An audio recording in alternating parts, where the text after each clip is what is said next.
See, you guys, if I come and sit down here with my notebook, this is my notebook that YouTube gave me. If you see me come and sit down here with note and pen, you know that the gist is serious because today's gist is a very serious one. The things my eyes saw in this series that I absolutely love, but I'll tell you guys why I love this show very soon. It's actually my first Nigerian series. So obviously from the title, you guys already know we're talking about the Smart Money Woman.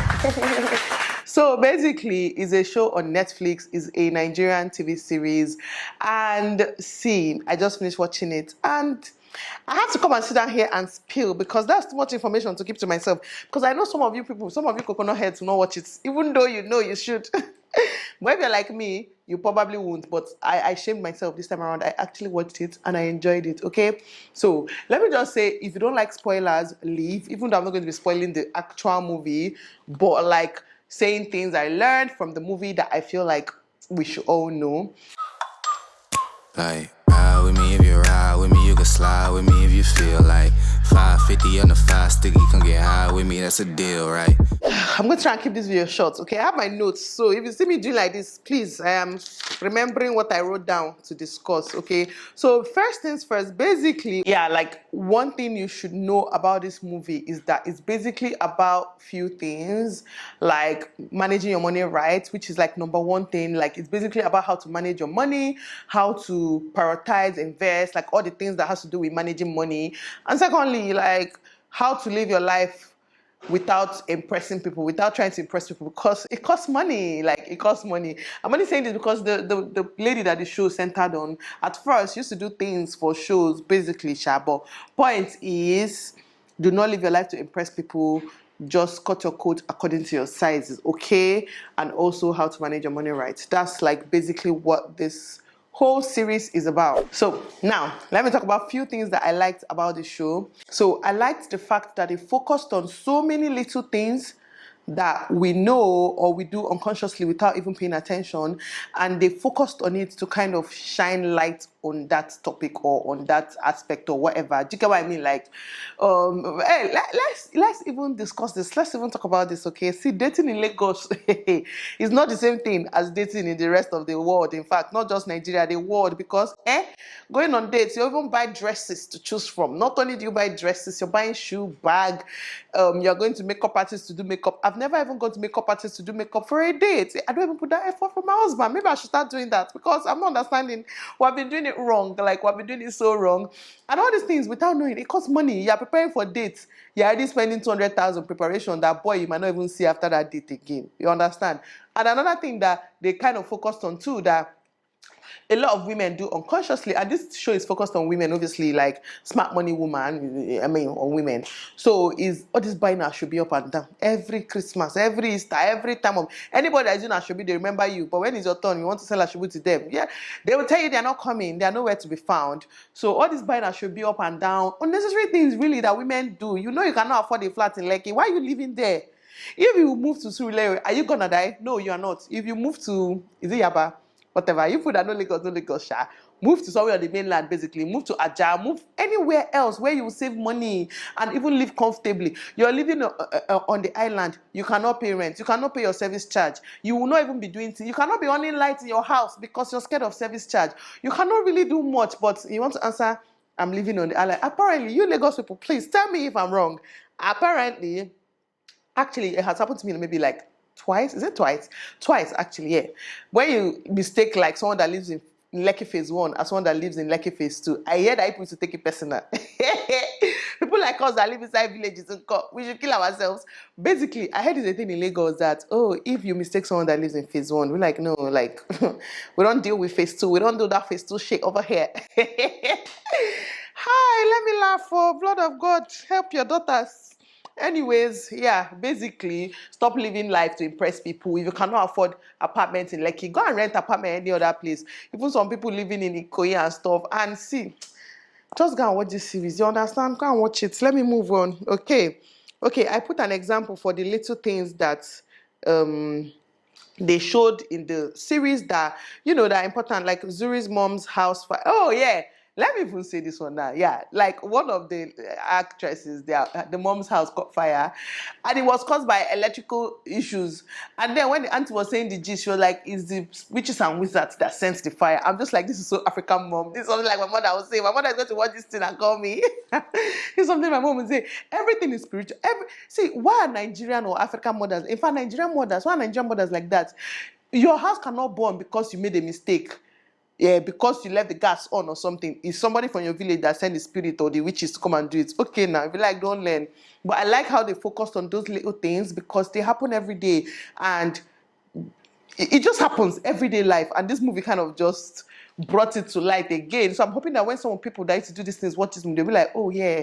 So this could actually be normal, not a big deal. It's not, your village will not send anybody to you. Point of the story. Anyways, another thing. Oh, my battery is blinking. BRB. I'm back, you guys. Sorry, I had to change my battery real quick. By the way, I just got facials, so I feel like I'm looking extra fresh, even though I'm looking a bit swollen. But that's okay. Anyways, another thing I absolutely love about this show is the tribe. Okay, the tribe that the women have. Or yeah, anyways, but basically their friendship circle and also the way they put like different kinds of women in their circle. Do you get what I mean? Like there's one that is just madly in love. In fact, that's not even love, safe. The one that just blindly in love, that is just mad, that used to behave like. In fact, when her husband tell all those things and she used to believe it, I used to be like, I want to slap her on the screen, self, because she just. They made her blindly in love and she'll just believe in anything that the man says and things like that. There's always somebody like that believes everything that comes out of their partner's mouth without question because I love you so much and you're so perfect. So basically, there was someone like that, and then there was the smart money. There was one that was very smart amongst them, by smart, like not necessarily brain-wise, but smart with money.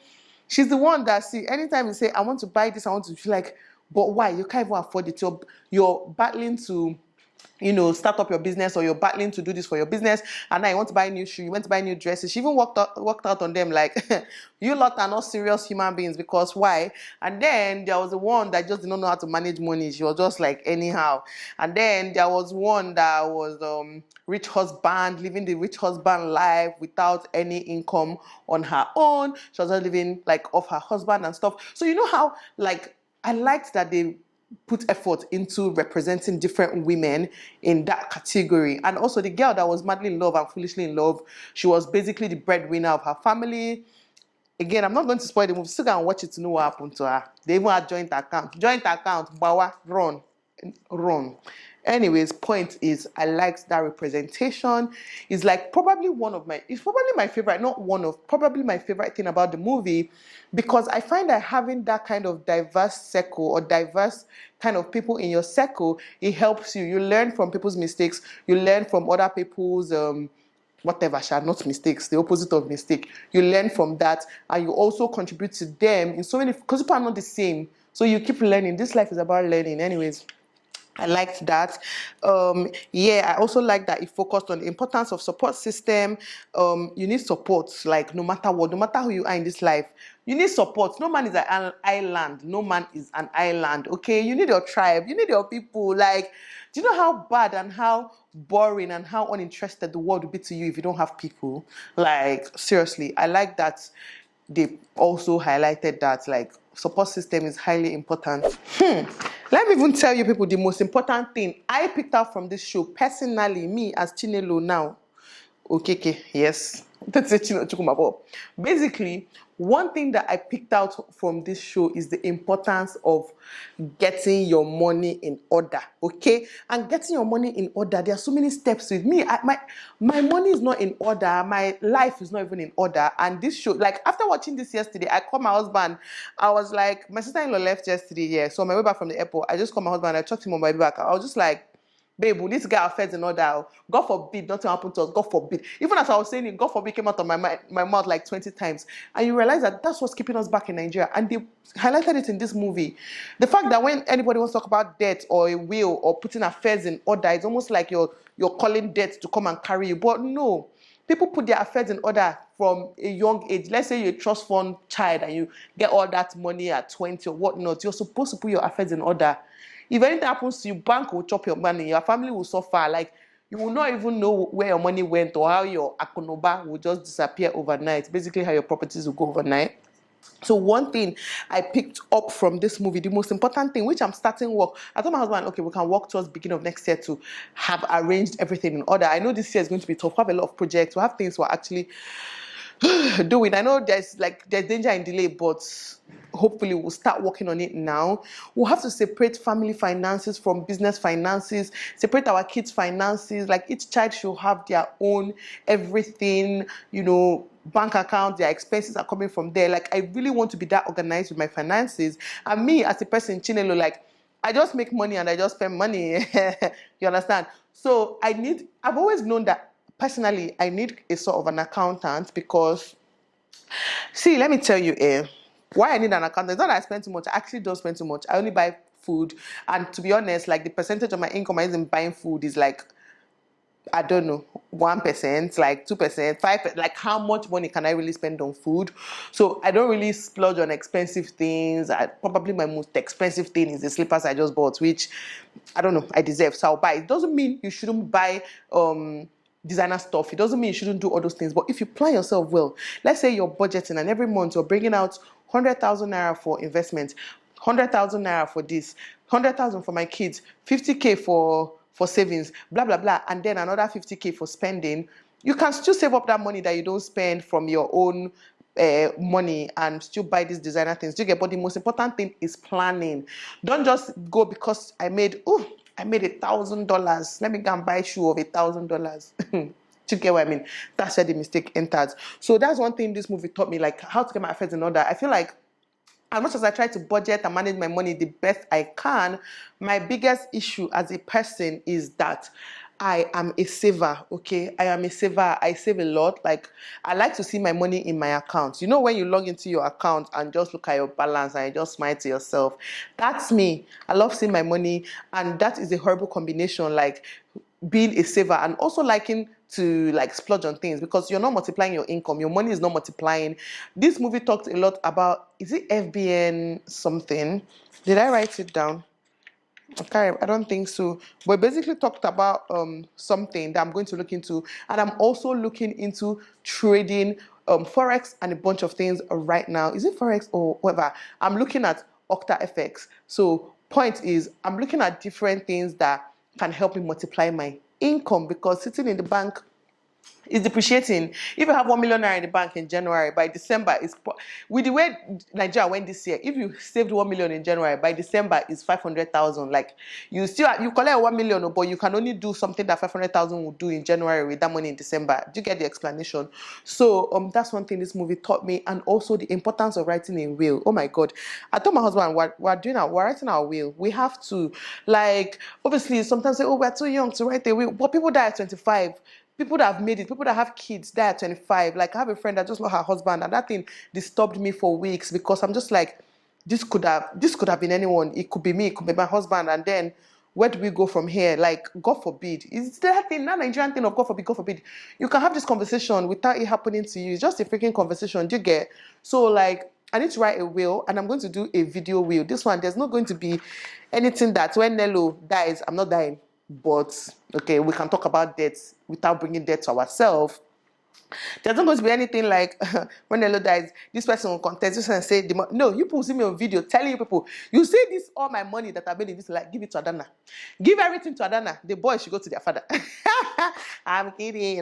Adana will only get like 90%. But point is, I'm going to do a video wheel, and my husband will also make a video wheel, and they've collected their lights. They've taken their lights. I'm sure people heard that sound. Anyways, and we're just going to try and arrange ourselves and just prepare for the worst, even though the worst will probably not happen. It will grow old and gray in Jesus' name. But do not let the fear of death keep you from arranging your affairs. It happens to a lot of people that the breadwinner will die, and then everybody's suffering forever. Like in this movie, just an example. Again, I'm trying not to spoil this movie, but go and watch it.